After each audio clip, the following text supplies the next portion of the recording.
যা বক্তব্য হয়েছে আপনারা নিজেরা সেগুলো রেকর্ড করেছেন, আমরাও রেকর্ড করেছি। এখন এটার প্রেক্ষিতে আমরা যে নিউজটা আসছে বা যে কথাগুলো আসছে, যে অভিযোগগুলো আসছে, সেই অভিযোগের গুলো কিন্তু আমরা এখানে প্রকাশ্যেই দেখলাম যে কেউই কিন্তু এটা সত্যতা বলে আপনারা এন্ডোর্স করে নাই যে এটা বিষয়টা সত্য।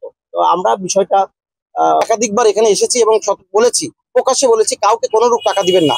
এবং আমার সোশ্যাল মিডিয়াতেও, আমি ফেসবুকে, আমার সোশ্যাল মিডিয়াতে, আমার সরকারি ফেসবুক পোর্টাল থেকে আমি বলে দিয়েছি যে কাউকে কোনোরূপ আর্থিক লেনদেন করবেন না ভিটা পাইয়ে দেওয়ার নিয়ে। এবং এখানে যারা আছেন সকলেই জানেন যে আমি কতবার এসেছি এবং এই বিষয়টি বারবার বলেছি।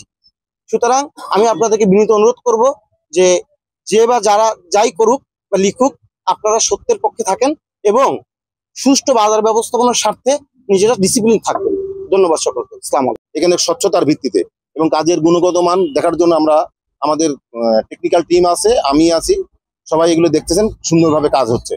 আমরা এখানে একটা সুন্দর বাজার ব্যবস্থাপনা করতে চাই। মৎস্যজীবী যারা বিভিন্নভাবে ভাসমান ছিল, এগুলো যারা সুষ্ঠুভাবে বসতে পারে সেই ব্যবস্থা কামনা করছি এবং তাদের জন্য দোয়া প্রার্থনা করেছি। আল্লাহ যেন তানকে দীর্ঘদিন হায়াত কামনা করেন।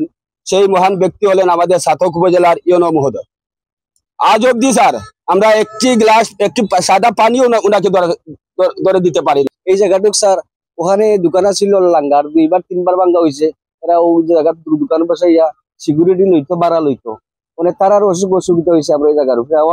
এখন তারা আমরা তারা স্যার এই ধরনের তুলে উপজেলায় উন্মুক্ত কোনো নাই, বাধা আপত্তি নাই বা কোনো ধরনের এবিলিটি নাই। আমরা স্বাভাবিকভাবে যেতে পারি ওনার কাছে। কিন্তু আমাদের এই ইউনো স্যার, আমাদের ছাত্রকের যে তরিকুল ইসলাম স্যার, ওনার মতো ভালো একজন অফিসার।